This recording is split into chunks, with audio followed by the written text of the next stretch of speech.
kausap ng mga kasama sa Makabayan Black na banggit na sa amin na opisyal na hindi tinanggap yung kanilang impeachment complaint.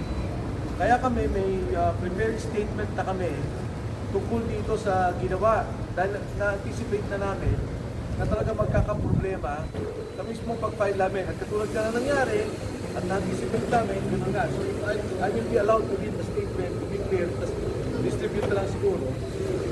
The refusal of the Office of the Secretary General of the House of Representatives to accept the impeachment complaint is a clear violation of both the rules of the House and the 1987 Philippine Constitution.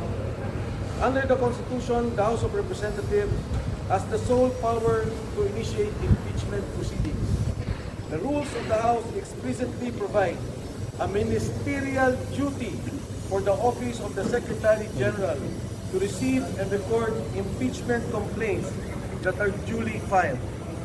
There is no discretion given to the Secretary General to reject, screen, delay, or block such filings.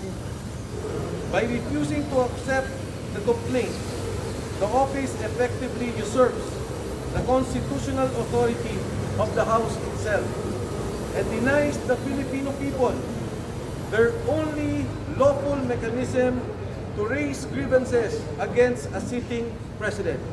If I may repeat that, by refusing, it denies the Filipino people their only lawful mechanism to raise grievances against a sitting president. Impeachment is not a political favor. It is a constitutional right. It is the only formal process through which citizens, through their representatives, can seek accountability from the highest official of the land.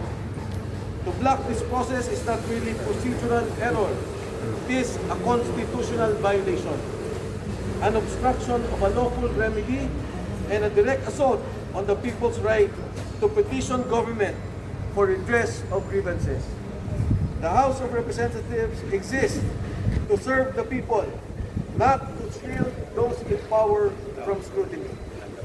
The rules are clear, the Constitution is clear, the duty is clear, and no office has the authority to silence the people's voice.